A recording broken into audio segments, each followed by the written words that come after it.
Hi everyone, welcome to my YouTube channel study point. हम लोग ने पिछले वीडियो में किडनी के फंक्शन और स्ट्रक्चर के बारे में देखा था। आज हम लोग देखेंगे नेफ्रॉन के स्ट्रक्चर और फंक्शन के बारे में। नेफ्रॉन जो होता है वो किडनी का ही पार्ट होता है, जिसकी लेंथ होती है 30 से 55 mm तक। ये एक नेफ्रॉन का डायग्राम है। इसमें जो ये रेड कलर की हैं, जो नेटवर्क टाइप की है, जो नेफ्रॉन के चारों ओर फैली हुई है जाली जैसा, ये रेड और ब्लू, ये ब्लड कैपिलरीज हैं। इनको अभी हम लोग नहीं देखेंगे, अभी हम लोग सिर्फ नेफ्रॉन को देखेंगे। ये जो मैंने लाइट ग्रीन कलर से शो किया हुआ है, ये नेफ्रॉन है। अभी हम लोग इसके बारे में पढ़ेंगे। नेफ्रॉन क्या होता है? Nephron is a structural and functional unit of kidney. क्योंकि अगर नेफ्रॉन ना हो तो किडनी का ना कोई स्ट्रक्चर हो सकता है, और नेफ्रॉन ना हो तो किडनी कोई फंक्शन ही नहीं कर सकती है। इसलिए इसको स्ट्रक्चरल एंड फंक्शनल यूनिट बोला गया है किडनी का। नेफ्रॉन को दो भागों में बांटा गया है। First renal corpuscle and second renal tubules. Renal corpuscle में कौन कौन से भाग आते हैं? फर्स्ट आता है ग्लोमेरुलस। ये वाले जो पार्ट हैं इसको ग्लोमेरुलस बोलते हैं। ये क्या होते हैं? बंच होते हैं, बहुत छोटे छोटे कैपिलरीज के बंच, गुच्छा होते हैं, बहुत छोटे छोटे कैपिलरीज या ब्लड वेसल्स के गुच्छा होते हैं। ये सेकेंड क्या है? Women's capsule. ये जो कप लाइक स्ट्रक्चर है, कप के शेप का स्ट्रक्चर है जो सराउंड किया हुआ है ये ग्लोमेरुलस को, इसको बोलते हैं वुमेन्स कैप्सूल। और दोनों को बोलते हैं रीनल, दोनों को एक साथ बोलते हैं रीनल कार्पसल या मैलेफिजियन कार्पसल या मैलेफिजियन बॉडी, जो क्या करते हैं? ये ब्लड को फिल्टर करने का कार्य करते हैं। अब आते हैं रीनल ट्यूब्यूल्स। रीनल कार्पसल, ये रीनल कार्पसल है, इनको छोड़कर बाकी ये जो ट्यूब लाइक स्ट्रक्चर हैं, ये सारे, ये ट्यूब इतने से लेकर इतना तक सारे ये जो ट्यूब हैं, ये रीनल ट्यूब कहलाते हैं। रीनल ट्यूब में कौन कौन से पार्ट आते हैं?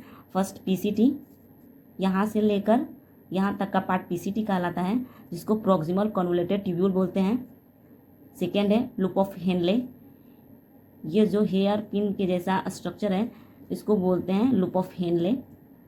थर्ड है डीसीटी, यहाँ से लेकर यहाँ तक के पार्ट को डीसीटी बोलते हैं, इसका फुल फॉर्म होता है डिजिटल कन्वोल्यूटेड ट्यूब्यूल।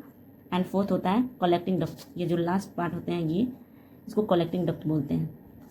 पीसीटी, ये पीसीटी क्या होते हैं? पीसीटी मीन्स ये proximal convoluted tubule. Proximal means होता है, प्रॉक्सिमल मीन्स नियर या पास में, किसके पास में? वुमेन्स कैप्सूल के।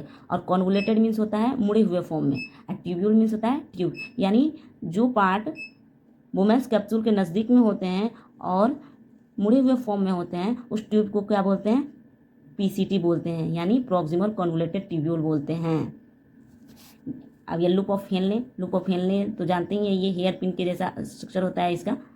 ये जो नीचे आ रहा है इसलिए इसको बोलते हैं डिसेंडिंग लिम्ब, और ये फिर ऊपर जा रहा है, ये वाला ट्यूब ऊपर जा रहा है इसलिए इसको बोलते हैं असेंडिंग लिम्ब्स। अब ये वाले पार्ट्स को क्या बोलते हैं? डीसीटी। डीसीटी यानी होता है digital convoluted tubule. Digital means दूर, किससे दूर?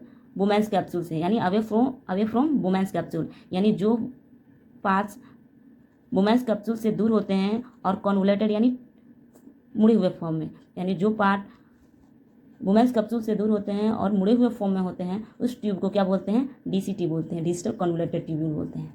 ठीक है। अब ये last collecting duct. Collecting duct क्या होता है? कलेक्टिंग डक्ट जो होते हैं इसमें बहुत सारे नेफ्रॉन के डीसीटी आकर ओपन होते हैं। जैसे ये नेफ्रॉन है, इस नेफ्रॉन का ये डीसीटी, ये वाला पार्ट डीसीटी कहलाया। डीसीटी इसमें इस कलेक्टिंग डक्ट में ओपन हो रहा है। वैसे ही अदर नेफ्रॉन का भी डीसीटी जो होता है वो इसमें आकर ओपन होगा। कोई अदर नेफ्रॉन होगा तो उसका डीसीटी वाला पार्ट इस वाले पार्ट में आकर ओपन होगा।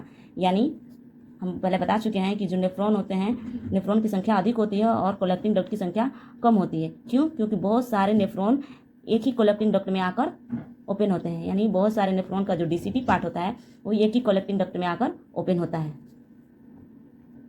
अब हम लोग देखेंगे नेफ्रॉन में ब्लड आते कैसे हैं।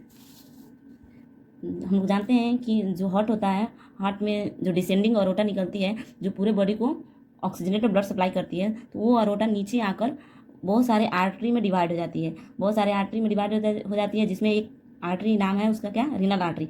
रीनल आर्टरी एक ऐसा आर्टरी है जो किडनी को ब्लड सप्लाई करती है। तो यानी अरोटा बहुत सारे आर्टरी में डिवाइड होती है, और बहुत सारे आर्टरी में एक आर्टरी रीनल आर्टरी है जो किडनी को ब्लड सप्लाई करती है। तो वही ये रीनल आर्टरी किडनी को ब्लड देती है। तो अब एक रीनल आर्टरी तो पूरे किडनी के पूरे नेफ्रॉन को ब्लड दे नहीं सकती, इस वजह से ये रीनल आर्टरी भी फर्दर डिवाइड होती है बहुत सारे ब्रांचेज में, जो क्या कहलाती हैं? आर्टरियोल कहलाती हैं। और ये आर्टरियोल जो होती हैं वो प्रत्येक नेफ्रॉन को ब्लड देने लगती हैं। यानी जो आर्टरियोल नेफ्रॉन को ब्लड देती हैं उस आर्टरियोल को क्या बोलते हैं? अफरेंट आर्टरियोल। ये रीनल आर्टरी का ही ब्रांच होता है जो क्या करती हैं, मीन्स जो आर्टरियोल ब्लड ले जाती हैं ग्लोमेरुलस में, नेफ्रॉन के ग्लोमेरुलस में, उस आर्टरियोल को बोलते हैं अफरेंट आर्टरियोल। और जो आर्टरियोल ग्लोमेरुलस से ब्लड को बाहर लेकर जाती हैं उस आर्टरियोल को बोलते हैं इफरेंट आर्टरियोल। देखिए यहाँ पर ये जो आर्टरियोल है ये ब्लड लेकर जा रही है नेफ्रॉन के ग्लोमेरुलस वाले पार्ट में, और ये वाली आर्टरियोल है ये ब्लड को बाहर लेकर जा रही है इस ग्लोमेरुलस से। ये इफरेंट आर्टरियोल के ही पार्ट होते हैं जो बहुत सारे कैपिलरीज में डिवाइड होते हैं। ये सारे इफरेंट आर्टरियोल के ही पार्ट होते हैं। यानी अरोटा जो है वो फर्दर डिवाइड किया बहुत सारे आर्टरी में, रीनल आर्टरी जो ब्लड किडनी को देती है, रीनल आर्टरी फर्दर डिवाइड करेगी बहुत सारे आर्टरियोल में जो अफरेंट आर्टरियोल है वो ब्लड लेकर जाएगा ग्लोमेरुलस में, और ग्लोमेरुलस से ब्लड लेकर बाहर निकलेगी कौन? इफरेंट आर्टरियोल से फिर ब्लड बाहर कहाँ जाएगा? पेरिट्यूबुलर कैपिलरीज में। ये जो कैपिलरीज हैं या इसको ये नेफ्रॉन के चारों तरफ फैली होती हैं जाली जैसे, इस वजह से इसको पेरिट्यूबुलर कैपिलरीज नाम दिया गया है, या पेरिट्यूबुलर कैपिलरीज भी बोलते हैं। ये जो इफरेंट आर्टरियोल की ही ब्रांच होती हैं। तो ब्लड कहाँ से? इफरेंट आर्टरियोल से आए पेरिट्यूबुलर कैपिलरीज में, देन पेरिट्यूबुलर कैपिलरीज से कहाँ चली जाती है? रीनल वेन में, और रीनल वेन से कहाँ चली जाएंगी? इंफीरियर वेना कावा से फिर से हार्ट में चली जाती हैं, और हार्ट से फिर से लंग्स में प्योर होने के चले जाती हैं।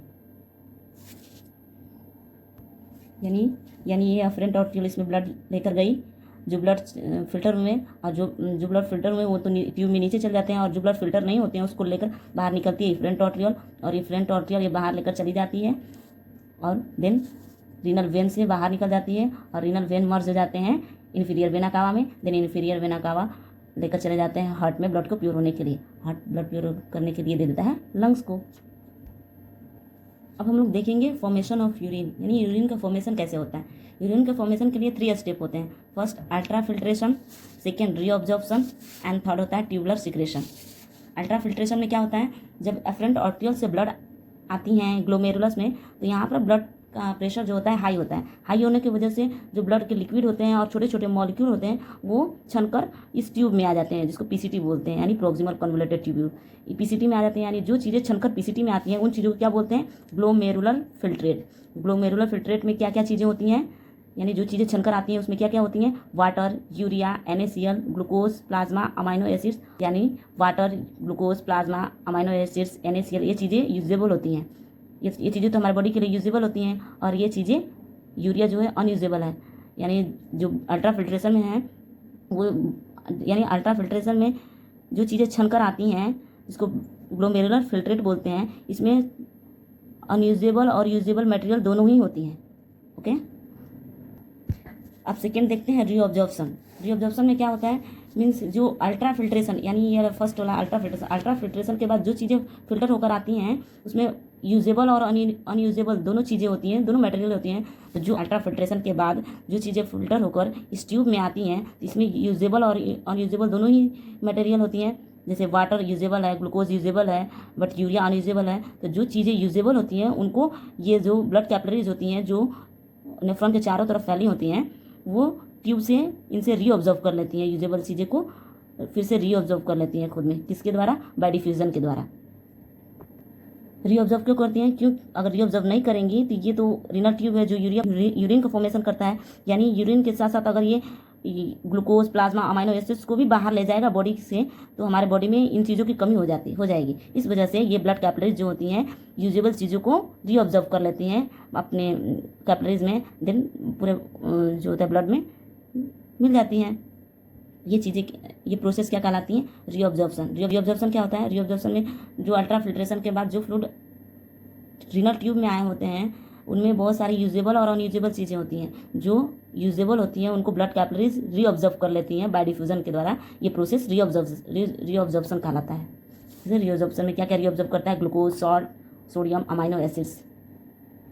जैसे ये नेफ्रॉन है, नेफ्रॉन के ये चारों ओर ये ब्लड कैपिलरीज होती हैं। ये ब्लड कैपिलरीज इसलिए फैली होती हैं क्योंकि इस ट्यूब में जितनी भी यूजेबल चीज़ें हैं उनको रीअब्जॉर्ब कर सकें। जैसे ये पीसीटी है, पीसीटी में जो भी यूजेबल चीज़ें होंगी उनके आसपास वाली कैपिलरीज रीअब्जॉर्ब कर लेंगी। या लूप ऑफ हेनले में जो भी चीज़ें यूजेबल होंगी उनको रीऑब्जर्व करेंगे इनके पास वाली कैपिलरीज। डीसीटी में जो भी चीज़ें यूजेबल होंगी उनको रीऑब्जर्व करेंगी कौन, ये पास वाली कैपिलरीज। सबसे अधिक रीऑब्जर्प्शन की क्रिया कहाँ होती है, पीसीटी में ही होती है। पीसीटी में 70 से 80% रीऑब्जर्प्शन हो जाता है।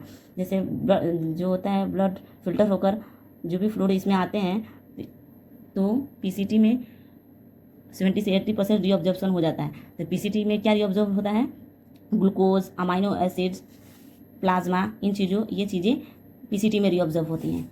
और ये जो होती हैं क्या कहलाती हैं, ये loop of Henle. Loop of Henle में जल और NaCl रीऑब्जर्व होता है।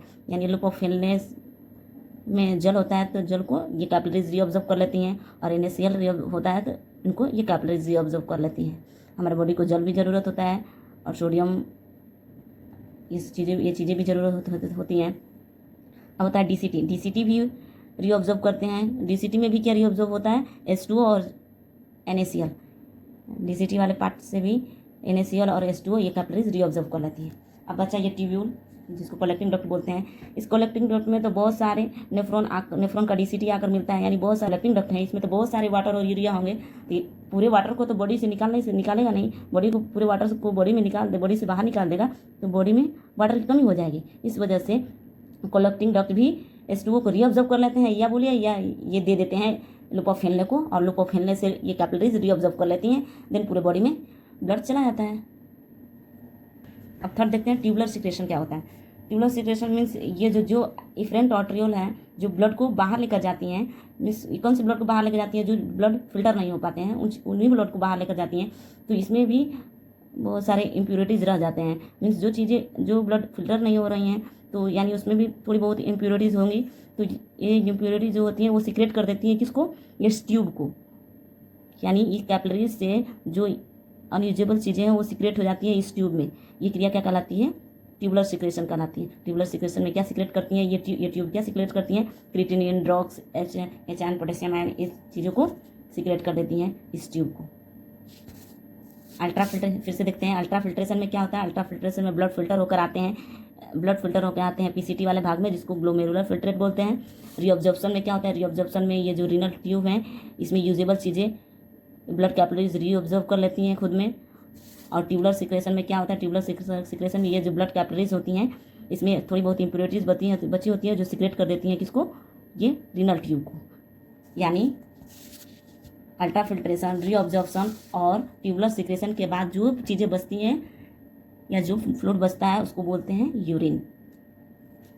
आई होप आप लोग को ये वीडियो अच्छी लगी होगी। अगर वीडियो अच्छी लगी हो तो वीडियो को लाइक, शेयर और सब्सक्राइब कर दें। Thank you.